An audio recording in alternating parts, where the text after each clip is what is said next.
Ngayon, isa-isa nang naglalapitan sa ABS-CBN station sa Davao, Iloilo at Cebu ang ilang mga miyembro ng AGB Panel Homes para tumestigo na sinusuhulan umano sila ng GMA para manood ng kanilang mga programa. Pero ipinakiusap ng mga testigo na itago ang kanilang mga pagkatao para sa proteksyon ng kanilang mga pamilya. Oktubre 2006 nang makitira si Ana sa kanyang mga kamag-anak sa Davao. Napansin umano niyang may parang maliit na radyo na nakakabit sa TV ng kanyang kamag-anak. Napag-alaman niyang ito raw ang AGB metering panel at sabi ng kanyang tiya, kailangang tutukan nila ang panonood sa GMA kapalit ng grocery items galing dito. Tuwing katapusan ng buwan, isang grupo umano ng mga babae ang pumupunta sa kanilang bahay para magdala ng grocery items. May nagpupunta sa bahay namin na malalaking babae. Tapos sabi ng auntie ko, ilagay mo sa GMA. Kwentuhan sila mga 30 minutes, magbibigay sila ng mga dilata. Pag alis nila, balik na kami sa ABS. Tapos nagtatanong ako, bakit ganun daw? Yun ang kapalit sa binibigay nila sa atin. Manood tayo ng GMA. Ang testigong lumapit naman sa ABS-CBN Iloilo na si Auntie na isa ring AGB Panel Home member ay pinangakuan daw ng pambayad sa electric bill kapalit umano ng panonood sa GMA. May 2007 daw siya kinabitan ng AGB metering device. Tapos, sabi pa nila kung lilipat ako sa GMA, inalok nila ako ng kalahati ng aking bill sa Panay Electric Company. Sila ang magbabayad. Kung 1,000 ang bill, bibigyan nila ako ng 500 kada buwan yan. Oo, ilan silang beses bumalik dito. Halos kada buwan nagbabalik sila dito para makumbinsi nila ako. Kasi ayoko ng GMA, hindi ko gusto ng GMA. Patuloy silang bumabalik at dinadalhan ako ng groceries at kahit hindi ko tanggapin, iniiwan nila. GMA cause meron silang ID na pinapakita at may folder din sila at may pinapapirmahan din sila sa pagbigay nila ng gift.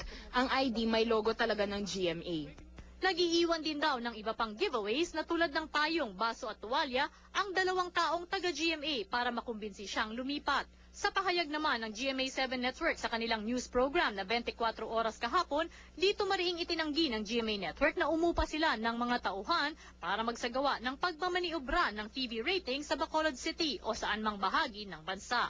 Idiniin din ng GMA na hindi sila nagsasagawa ng house-to-house operation sa Bacolod City at hindi rin gumagamit ng dirty tactics para makakuha ng manonood sa Visayas at Mindanao. Pero kahit sa Cebu, may testigong nagsasabi na mismong ang kakilala niyang nagtatrabaho sa AGB ang umano'y nagkumbinsi sa kanyang magpakabit ng metering device sa kanyang bahay at manood daw ng mga programa ng GMA. Ina-encourage nila kami na subukan ng 7 na manood sa GMA. Nag-promise sila na pag na-stall na, bibigyan kami ng appliances at 500 plus monthly. Pero sabi nila, kung pwede, karamihan sa panunuorin namin ay GMA talaga. Sinita pa nga raw niya ang kanyang kakilala kung bakit siya nagdidikta ng panunuoring istasyon gayong wala dapat pinapanigan ang AGB. Sabi ko sa kanila, siguro taga 7 kayo. Ang sabi nila, Nielsen daw sila. Ang sabi ko, klaro na ang style nyo ay inuutusan talaga kayo ng 7. Sabi niya, hindi. Tingnan mo pa yung papers namin o AGB Nielsen. Sabi ko, talagang duda ako sa inyo na taga GMA talaga kayo dahil ini-insist nyo na GMA lang ang panoorin. Sabi ng mga testigo, dahil sila mismo ay sangkot sa umano'y pagmamanipula ng TV ratings, wala na raw silang tiwala rito. Kami na nga ho mismo yung ni-hire nila para magmanipular ng ratings, para dayain at para tumaas yung ratings. Ganyan. Kaya napatunayan ko nga na kayang-kayang manipulahin ang ratings. Hindi ka na naniniwala sa ratings? Hindi na ako naniniwala sa ratings kasi ganyan, kayang-kaya namang manipulahin ng kahit na sino kapag gugustuhin. Sa paglutang ng iba pang mga testigo, ang pangamba ngayon ng ABS-CBN management ay kung gaano raw talaga kalawak at kalalim ang usapin ng dayaan sa TV ratings. Jen Castañeda, Patrol ng Pilipinas.